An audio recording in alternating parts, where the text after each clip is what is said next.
Hey, deserving listeners, I'm talking to you.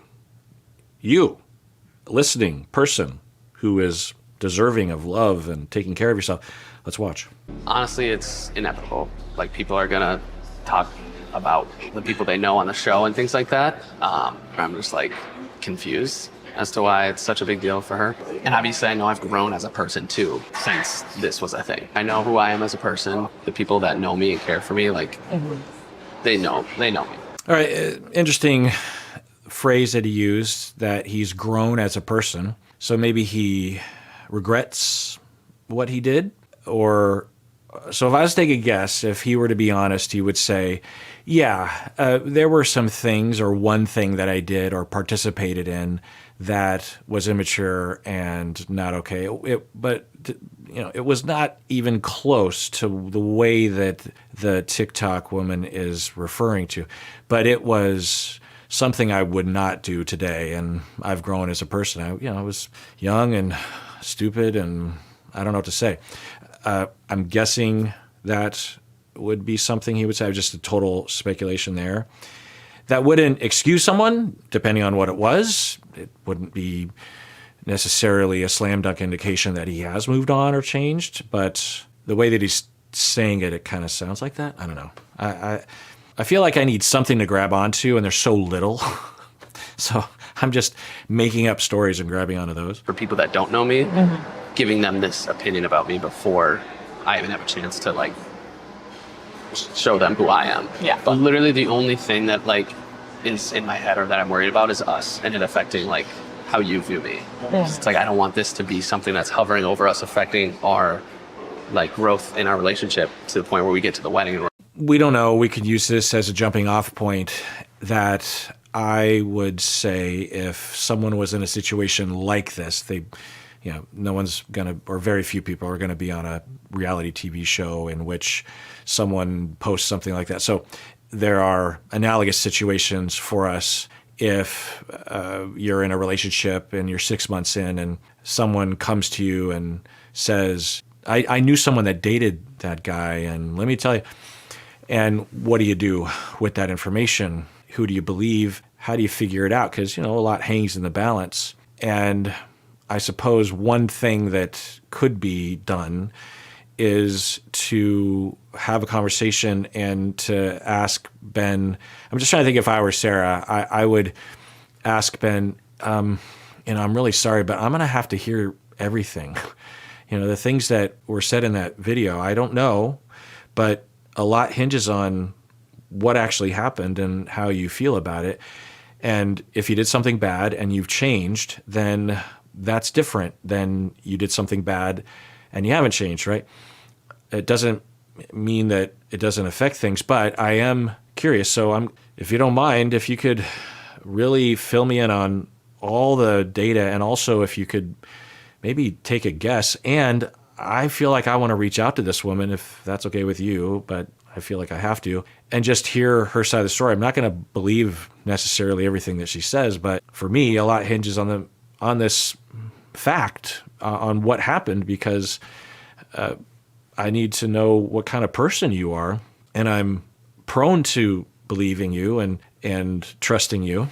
And I don't know who this woman is, but the kind of things that are being said, and it wouldn't be unusual for someone to do harmful things and seemingly present as though they don't do that sort of thing. So, so something like that, that's what I would do. That's just my personal way, I guess. I mean, it's hard to know what I would say and how I would say it, but that would be my impulse. I don't know.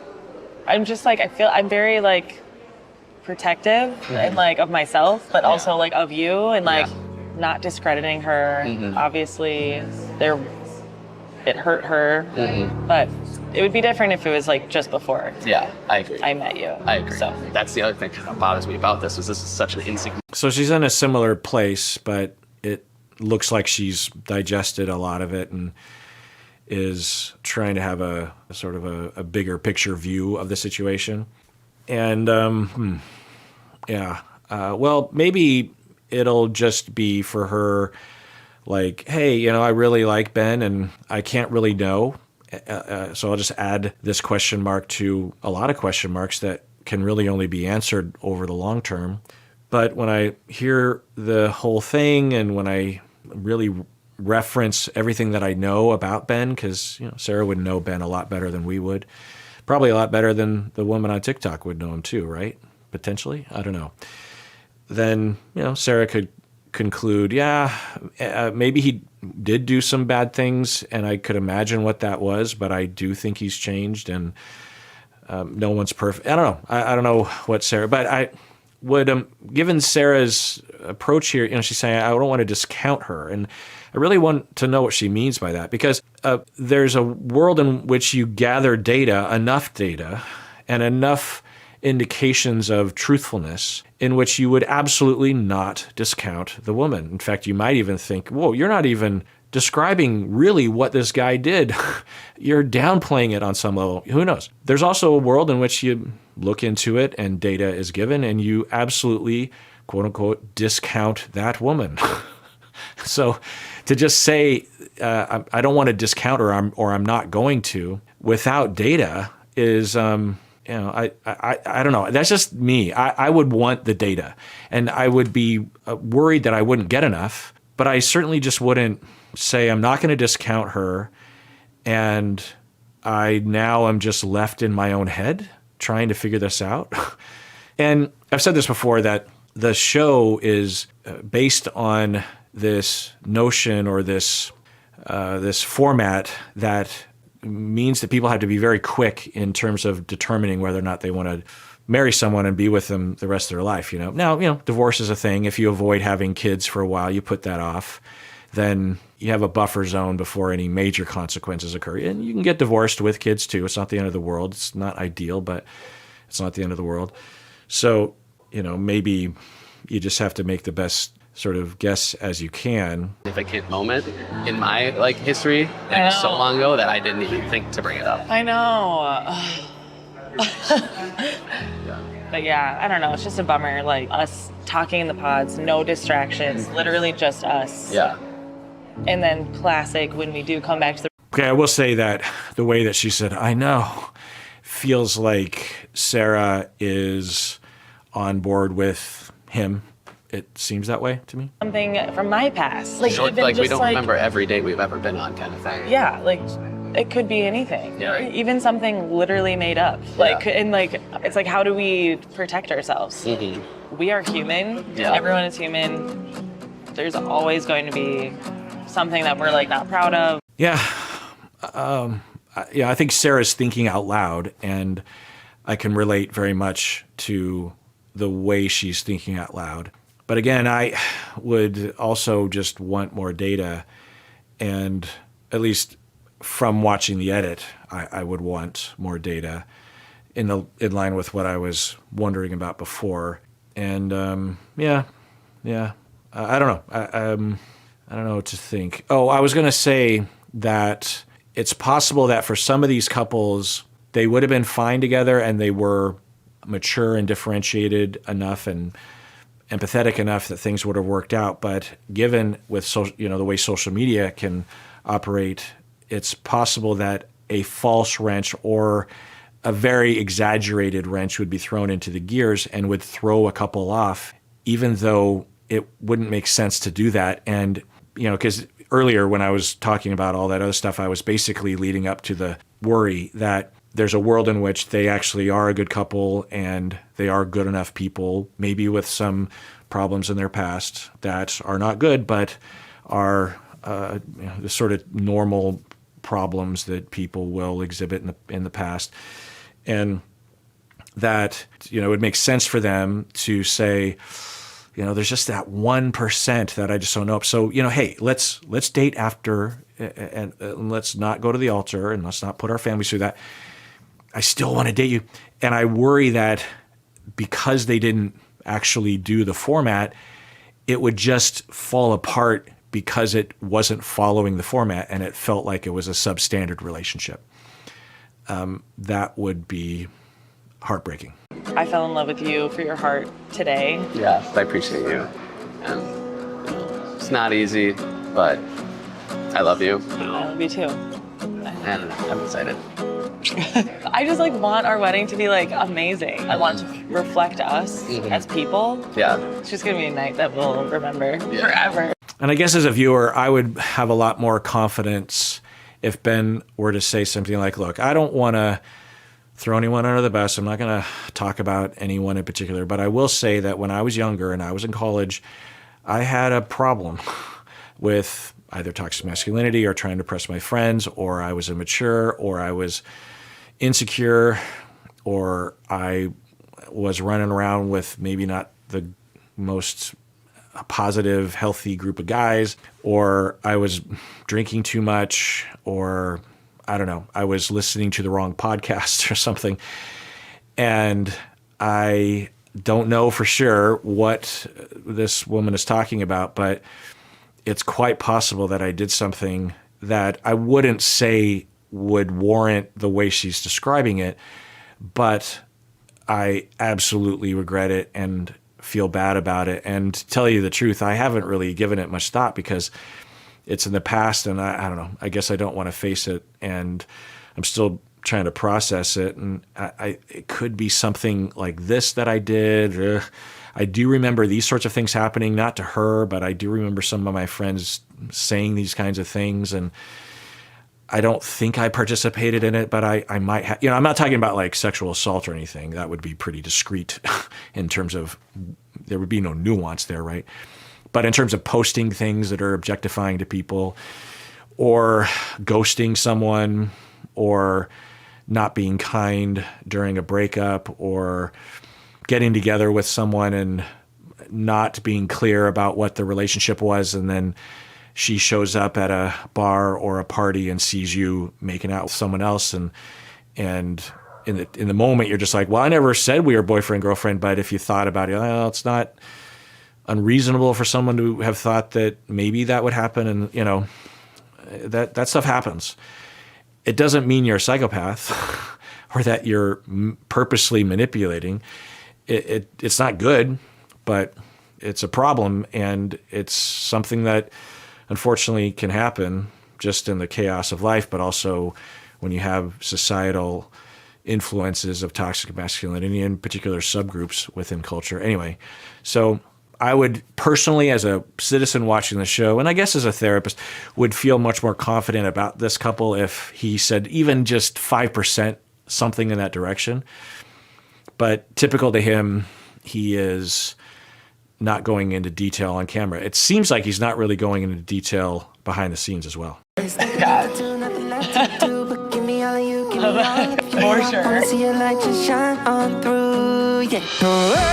And in conclusion, I want to really emphasize that maybe not everybody, but a lot of people have done things that are objectively harmful and dismissive of others and insensitive and lacking consideration. All of us have to some degree, and some of us have done to a significant degree, whether it's because of youth or alcohol or toxic masculinity or influences or your own struggles, something, insecurities, distortions. We all, a lot of us have, and some of us or some people, it's the tip of the iceberg, and those individuals should be labeled as a problem and avoided. But for the vast majority of the others, there is a path forward of redemption and what I would assert of forgiveness if the individual were to apologize sufficiently, or at the very least, not generalizing that behavior to their entire personality. And I think that's very important, and I think that's obvious. I don't think there's many of you who would disagree, but the internet doesn't treat people like that. It doesn't mean that we're supposed to give everyone the benefit of the doubt, but there should be an open door for that possibility. And there can be times when, let's say Ben has something along those lines in terms of how he feels about what happened with this woman that's on TikTok. There's a possibility that if he were to come forward and admit it or admit to something, and to apologize profusely, that it would be worse for him in terms of the internet and his circle. That you can actually benefit from just drawing a line and claiming that never happened. And that is not rational. It's not helpful. It's not intelligent. It's not wise for anyone, whether we're onlookers or we're in the situation. Life is mostly in the gray zone. And if we're going to actually change things and we're going to actually have a society of individuals that have been improving, and as a society that is moving forward, we have to allow for people to demonstrate that they can change and redeem themselves. Now, I'm not saying in all situations, if someone's a serial killer, then I don't think many people would say, okay, you've apologized. The slate is clean. Now, in certain Christian circles, it's absolutely that way, and maybe for good reasons.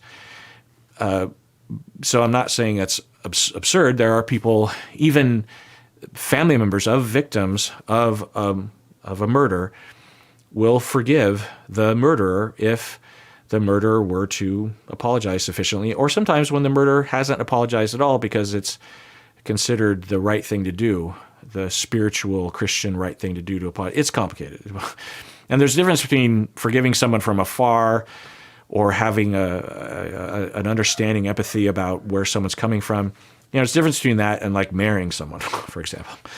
And there's also a difference between that. You can forgive someone, for example, of toxic masculinity, but also be very critical of toxic masculinity at the same time. So, it's not forgiveness and then saying, I don't care about toxic masculinity or objectification anymore. Like, they're completely separate things. So I just think that that's what is something else that's being provoked for me to say. And I know I'm not saying anything new. I'm sure many of you agree. I'm sure many of you have even said similar things or more. I'm sure many of you have heard other people say that, but I don't know. I don't hear it enough. And I feel like we need reminders because the internet has this gravitational pull of black and white thinking. Because I know it's fast, but I could honestly see myself saying yes.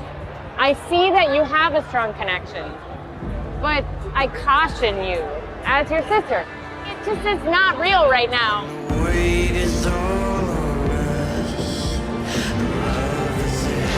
Okay, so I didn't react to the individual moments of that scene, honestly, because I feel like I've talked about politics a lot, and there was a bit of that in this conversation, which is fine. And, they can obviously talk about whatever they want to, and it's important to talk about. But I don't know. I'm a little wary of me trying to figure out what to say and trying to figure out what they're saying or how to navigate it myself. What should I be saying as a therapist on YouTube?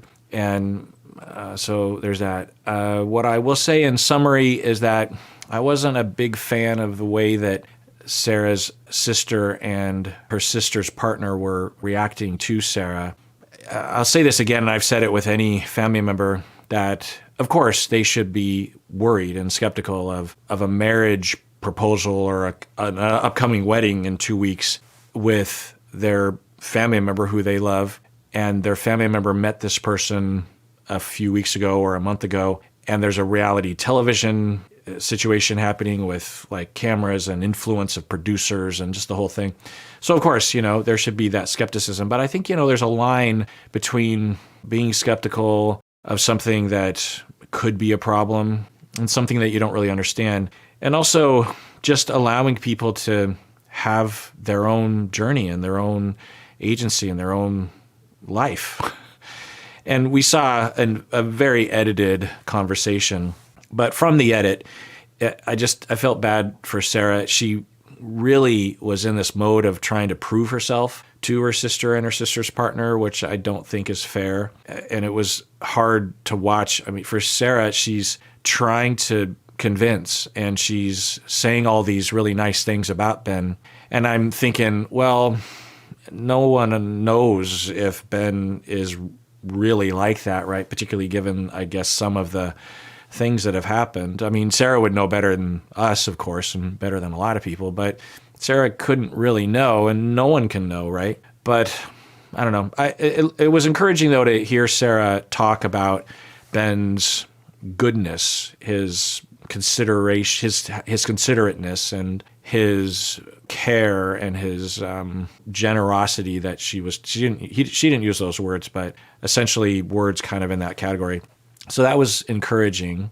I don't know. I just feel bad for Sarah, and it almost seemed like Sarah felt like she had to impress her sister and her sister's partner, that there was only one way forward. And, we'll see that sometimes on the show, that people will say, look, if my dad isn't going to sign off, if he doesn't give his blessing, then I can't move forward. It's different cultural values, different concerns, different worries. Maybe Sarah, it just really respects her sister's opinion. I don't know. But it almost just seemed like Sarah was putting her sister on a pedestal or something. I mean, at some point, I would have imagined that Sarah would say, well, I hear you that you're skeptical, but I love him. But then maybe Ben is a horrible person, or at the very least, they're not compatible. You probably know a lot more than I do, given that you've seen forward in advance, especially like the reunion will have come out probably by the time this episode airs. But in terms of just like a snippet of time, I don't know. I just kind of felt bad for Sarah. But I suppose another way of looking at it is, look, if Sarah's dedication to this process, to marrying Ben, is that fragile that her sister, who is being normally skeptical, is going to ruin it, then maybe it's not meant to be. Right? I mean, I guess that's one way of looking at it. Another thing that kind of annoyed me about the conversation was that Sarah's sister and her sister's partner, the kind of things they were saying, I don't want to review it, but from my memory, they were very much questioning whether or not Ben was the right person, or whether or not their compatibility was. It seemed to me that Sarah's sister and her sister's partner did not know about the TikTok thing, because I would have imagined that would have come up, and didn't know about everything that we or the audience of the reality show have been reacting to. It just seemed like they were coming from a typical place of like, I've only heard what Sarah has told me, so I just want to mention that. But anyway, the way that they were arguing, is one way of putting it, with Sarah, was just a little aggravating, because they would be doing one thing, like going down this road of questioning whether or not Ben was the right person for her or something.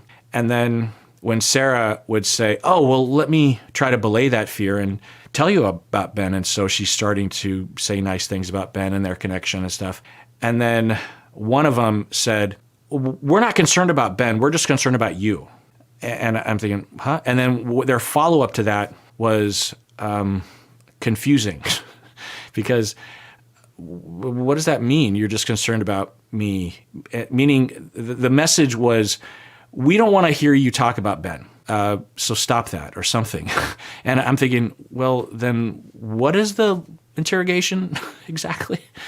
And, on the scale of things that we've seen on various reality TV shows, it wasn't that bad. And, the sister and her partner care and love Sarah. And so all that's in alignment. I don't know. There's just something kind of about the whole conversation that was just... And there was even a moment where Sarah was actually asking her sister's partner, so what word am I supposed... Because, I don't know. You saw the scene. And there's this bit where Sarah's like, what word am I supposed to say? I said the wrong word. What word am I supposed to use that's the right word? And I don't know. So that's me reacting to what's in my memory. I don't know. I guess, to tell you the truth, I worry about Sarah. Sarah seems like a stand-up person, and I worry overall. This interaction pales in comparison to the stakes involved in who Ben is and whether or not they're compatible and how they're going to work out. Because I don't know, Sarah seems like a good person. They all seem like good people, but I think maybe I'm particularly worried about Sarah because she is in the edit seems the most, at least in the beginning, the most in love, the most real, and it seemed healthy, her love and her affection and her drive towards Ben seemed like one of the most pure forms of love that is on display. Now, can there be a pure form of love that isn't on display, at least to my eyes? Yes. But in terms of the edit, I think of Dave and Lauren and Joey and Monica. Joey and Monica have a lot of, well, at least, I don't know how to say it. They're not at odds with each other, but and they joke around a lot and they seem to have fun. But the way Sarah was in, at the end of the pods and then in the hallway and then at the getaway and a little bit into the back in Minneapolis, she just seemed like she's like in love. And Ben seems to be like, oh, this feels good. And, he's less displaying, but so I guess just selfishly, I'm looking for something to have hope for these folks. And Danielle and Taylor, I mean, from the very beginning, maybe they're in love. They might be very much in love, but there's almost nothing to grab onto in terms of that drive and that affection and that compulsion and that obsessiveness and infatuation and like, oh my God, you're the one.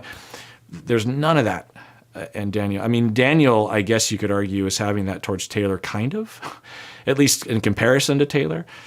Anyway, so yeah, maybe that's it. And what does it matter, Maybe it's best for all the cast members on the show to not make it to the altar or to not get married at the altar, because then that frees them from having to make a really hasty choice.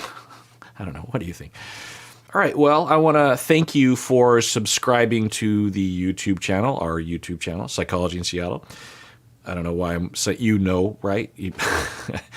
Or liking one of our videos or this video, or hitting the bell icon, because then you can make sure that you get notified whenever we post something. And sometimes we post things that are other than videos, right? Like a survey or a live stream or something. So, it's up to you. And everyone out there, please take care of yourself because you deserve it. You really, really do.